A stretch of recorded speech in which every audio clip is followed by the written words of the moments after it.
A combinação climática que está secando os rios da Amazônia. As cenas são chocantes. Rios e igarapés secos e fumaça de queimada subindo pelo céu amazônico.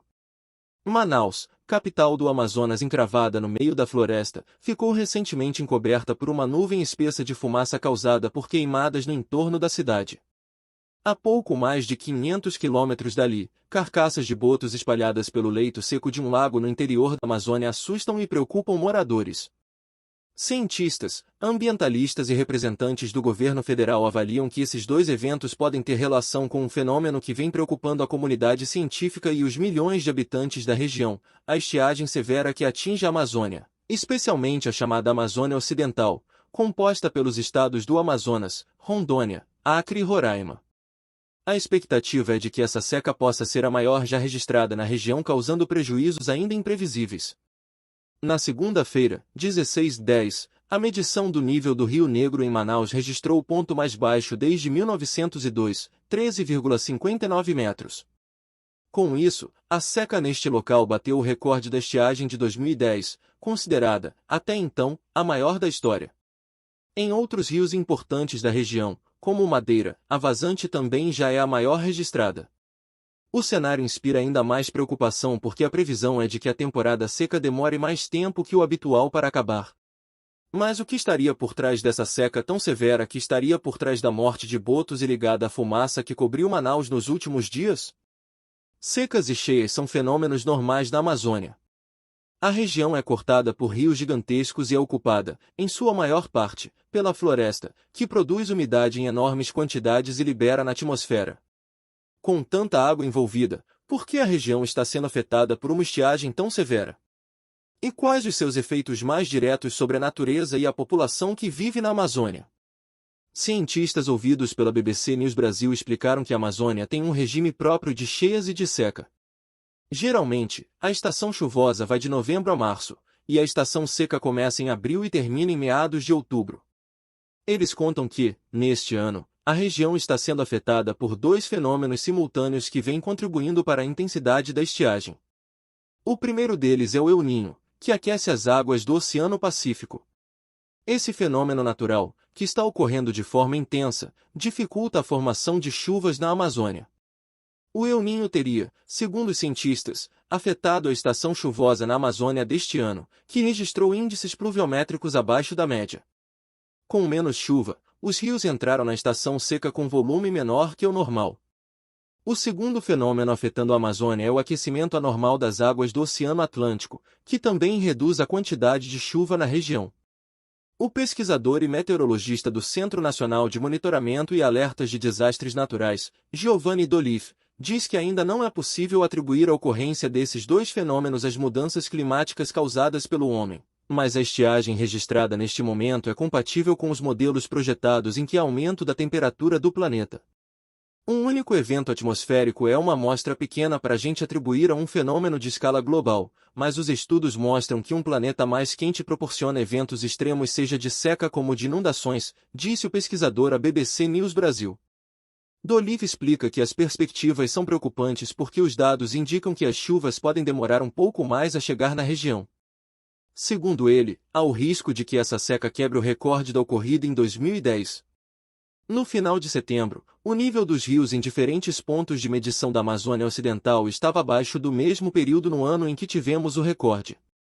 Com a perspectiva de que tenhamos chuvas abaixo da média nas próximas semanas, é possível que em alguns pontos de medição a gente atinja as mínimas históricas em alguns pontos da Amazônia, disse. Nos últimos dias, as consequências da estiagem começaram a ser sentidas em diferentes partes da Amazônia.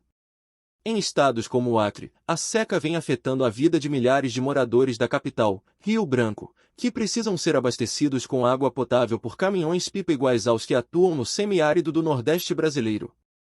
Pelo menos 4.000 famílias na capital do Acre dependem desse serviço. Além disso, as autoridades locais já estimam prejuízos na agricultura em culturas importantes para a região como a da mandioca, a piscicultura, entre outras. Em Rondônia, outro estado afetado pela estiagem, o baixo nível do rio Madeira levou à suspensão temporária do funcionamento da usina hidrelétrica de Santo Antônio, uma das maiores do Brasil.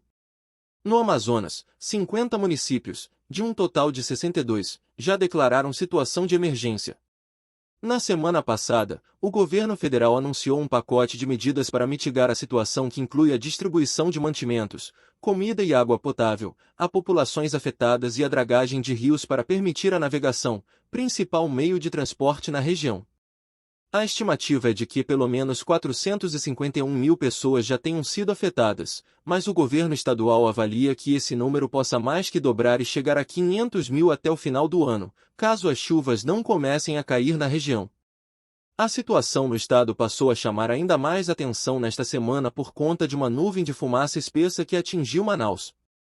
Segundo o portal G1, Manaus chegou a ter uma concentração de 499 microgramas por metro cúbico de material particulado de até 2,5 micrômetros de diâmetro, conhecido pela sigla PM2,5. A quantidade é 100 vezes maior do que o recomendado pela Organização Mundial da Saúde, OMS, que é de 5 microgramas por metro cúbico. Em meio a esse cenário, escolas em Manaus abonaram faltas, cancelaram atividades externas como aulas de educação física e orientaram os alunos a utilizarem máscaras durante todo o dia.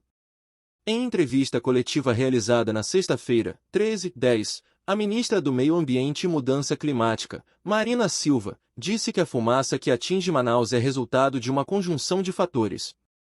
Entre eles, estaria a seca prolongada. Há um cruzamento de 3 fatores. O primeiro deles é a grande estiagem provocada pelo El Niño, que é agravada pela mudança do clima, matéria orgânica em grande quantidade ressecada, e ateamento de fogo em propriedades particulares e dentro de áreas públicas de forma criminosa, disse a ministra. O que nós temos hoje é uma situação bastante perigosa, alertou a ministra. Dados do Instituto Nacional de Pesquisas Espaciais, INPE, apontam que o número de focos de incêndio registrados no Amazonas nos primeiros 15 dias de outubro aumentou 94% na comparação com o mesmo período do ano passado. Entre 1º e 15 de outubro de 2022, foram detectados 1.503 focos. Em 2023, já foram 2.929. Na mesma coletiva, o presidente do Instituto Brasileiro de Meio Ambiente e Recursos Naturais Renováveis, IBAMA, Rodrigo Agostinho, disse que os incêndios que levaram fumaça a Manaus estariam ocorrendo em municípios relativamente próximos da capital como Altazes e Careiro. A fumaça gerada por essas queimadas estaria sendo carregada pelo vento em direção à capital amazonense. Agostinho anunciou o envio de 149 brigadistas de combate a incêndios, totalizando 289 florestais ao Amazonas, 2 helicópteros, doação de equipamentos ao governo estadual e a transferência de pelo menos 35 milhões de reais para serem usados em ações contra as queimadas na região. Dados do Sistema Eletrônico de Vigilância Ambiental, SELVA, projeto mantido em parceria com a Universidade Estadual do Amazonas, UEA, apontava que a situação havia melhorado no domingo, 15/10. Uma das estações de monitoramento localizada em Manaus indicava uma concentração de 90,8 microgramas por metro cúbico. Mas não são apenas os seres humanos que estão sofrendo com a estiagem. Nos últimos dias, uma cena chamou atenção em Tefé, uma cidade a 570 quilômetros de Manaus, próximo ao rio Solimões. Pelo menos 141 botos de diferentes espécies apareceram mortos nas areias do lago que banha a cidade em um espaço de menos de uma semana, segundo o Instituto Mamirauá, vinculado ao Ministério da Ciência, Tecnologia e Informações, MCTI, e que atua na região. Cientistas afirmam que isso não tem precedentes na região. É uma coisa que nunca se viu antes, mesmo em outras secas extremas e que não se tem notícia em outros locais ou com outras espécies, disse a BBC News Brasil a pesquisadora Miriam Armontel, especialista em mamíferos aquáticos e que trabalha no Instituto Mamirauá. As causas das mortes ainda estão sendo investigadas, mas os indícios levam a crer que a estiagem tem alguma relação com isso.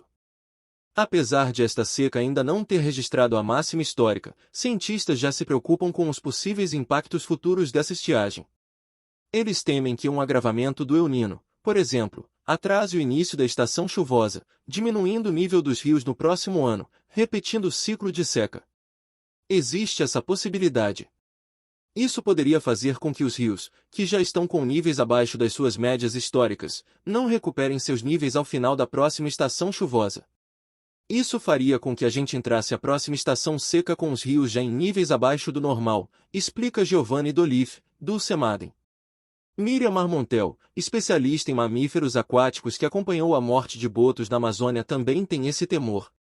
O panorama é muito sombrio se continuar nessa situação, é uma coisa que vai persistir nos próximos anos. A gente está vendo as mudanças climáticas e o aumento do calor. Isso vai se repetir, disse Marmontel. Gostou do vídeo? Deixe seu like, se inscreva em nosso canal, e possível faz um Pix, esse canal não é monetizado, ajude-nos a continuar fazendo esse trabalho. Paz.